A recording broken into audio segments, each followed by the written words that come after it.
Welcome everyone, my name is Brendan Snyder. Thank you for joining me. This is Top 5 Glam Metal Albums of 1989, and arguably I would say it is the greatest year of the era. Now the genre itself has its foundations laid all the way back in 1981 with bands like Motley, Crue, and Dokken, and continued with bands like Rat in 1983, but glam metal itself didn't fully kick off until 1986 with bands like Poison and Cinderella. And as I said, I think 1989 is arguably the greatest year of the genre itself. These bands here defined the era and left an incredible mark with some real classic albums, and we're going to dive into all that in just a moment. But if you're new to my channel and you haven't already hit the subscribe button, please click the button. Also leave a comment, hit like, all those things help support my channel. And if you liked the video and know someone else that would like it, please share it with them. Help get the word out that way too, I would appreciate it. And of course, by subscribing, you'll be able to stay up to date on all that's going on in the world of music, just like this with the top 5 glam metal albums of 1989. And on a quick side note, I just want to explain why I use the term glam metal. It's because the term itself was actually used during the era. Terms like hair metal, hair bands, those came after the era was over, and that terminology came later, so not really part of it. Hard rock and heavy metal is simply too general of a term to use. They don't define the era or the sound, so that's why I use glam metal. Now I've got 3 honorable mentions I'd like to go through before we get into the top 5. And the first honorable mention goes to Enough's Enough and their debut studio album. This one here features ex-Le Mans guitarist Derek Frigo, and the album itself mixes for its sound elements of party rock and of course glam, but also psychedelia is mixed in with it. And it features the chart hits New Thing, which went to number 67 on the Billboard Hot 100, and Fly High Michelle, which went to number 47 on the Billboard Hot 100, their highest charting hit.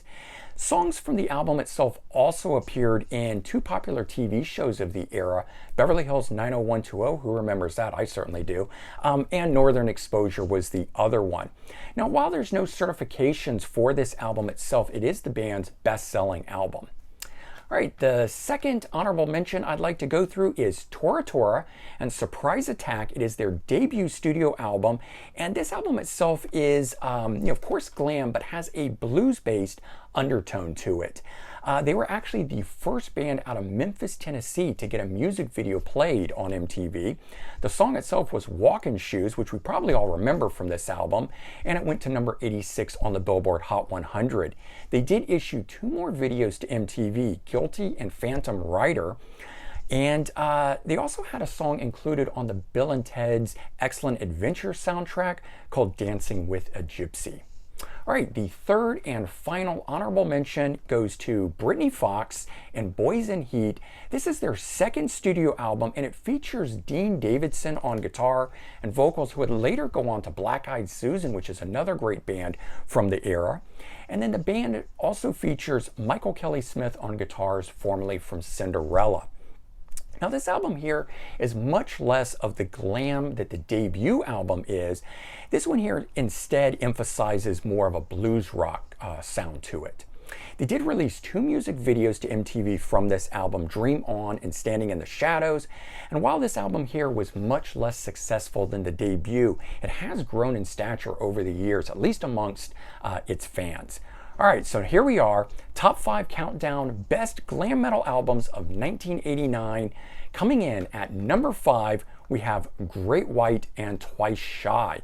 This is the 4th studio album and part 2 of their previous album, Once Bitten. And so together we get Once Bitten, Twice Shy, and so the namesake song finally appears on this album here.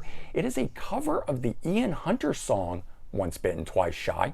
Now, this is also the first album to feature Tony Montana on bass, which I think he really brings a lot in terms of songwriting to the band itself. And this album here built on the previous album.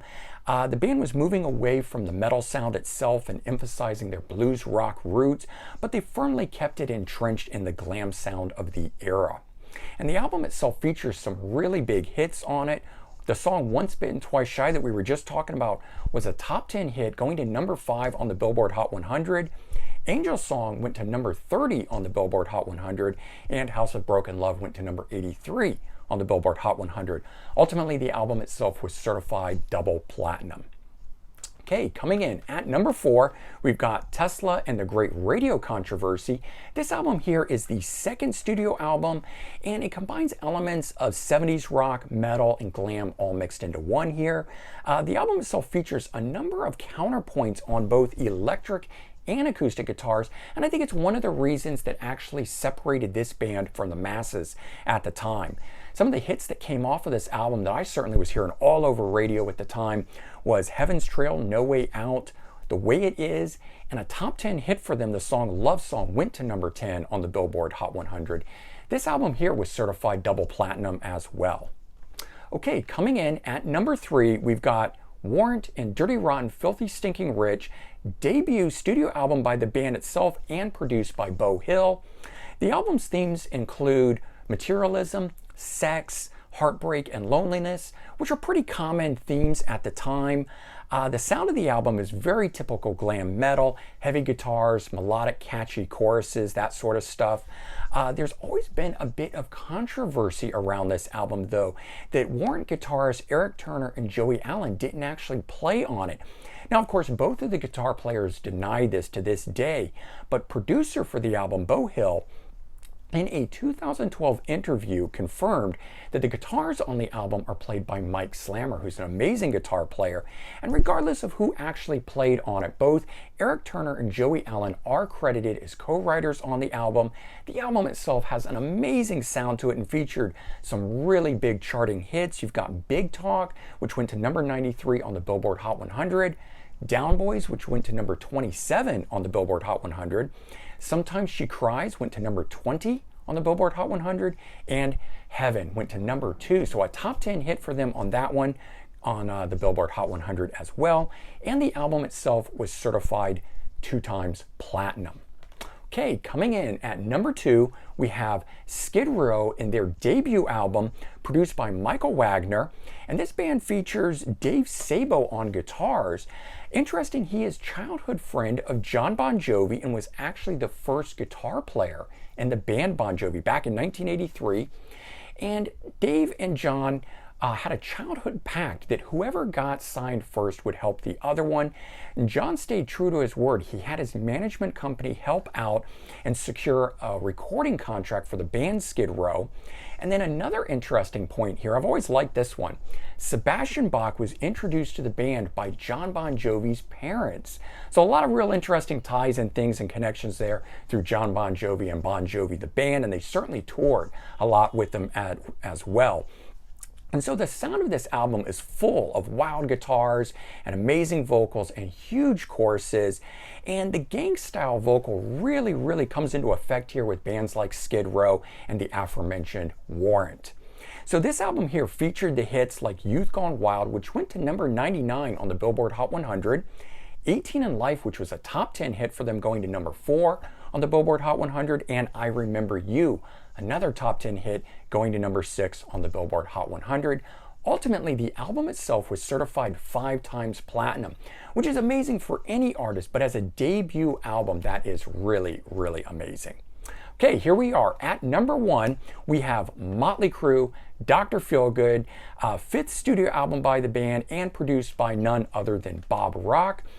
Arguably kicking off his career, because it was this album that Lars played for the rest of his band Metallica in order to convince them to bring in Bob Rock as their producer. So maybe if there was no Dr. Feelgood, there'd be no Bob Rock working with Metallica.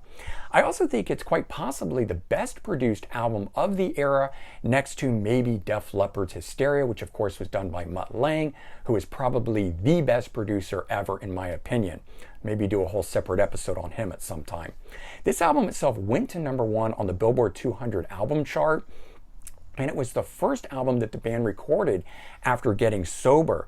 The album's sound is full of fat guitars, heavy bass, and pounding drums, and the music itself is just pure dirty sleaze hard rock at its best. The album itself featured 5 really big charting hits, 2 of which are top 10 hits. You've got Dr. Feelgood, which was a top 10, going to number 6 on the Billboard Hot 100, and it was also a gold selling single, which means it sold 500,000 copies just of the single alone. Kickstart My Heart went to number 27 on the Billboard Hot 100. You then have Without You, which was another top 10 hit, going to number 8 on the Billboard Hot 100. And I was always surprised having a top 10 hit with the song Without You, yet they almost never play that in concert since that tour. Then you've got Don't Go Away Mad, Just Go Away, which was a number 19 Billboard Hot 100 hit, and Same Old Situation, which went to number 78 on the Billboard Hot 100. And the album itself was certified 6 times platinum, probably the biggest selling album of that year at least, if not of the era, next to, say, Def Leppard, of course. All right, there you go. That is the top 5 glam metal albums of 1989, and as I would say, arguably, I think its greatest year. So certainly let me know your thoughts about this. Give me your top 5 list, any bands I might have left out, like this guy sitting over here in the corner, Dangerous Toys. Quick shout out to them because they are a great band. Otherwise, I hope you guys enjoyed this. Have a great day, and I'll talk to you all real soon. Bye, everyone.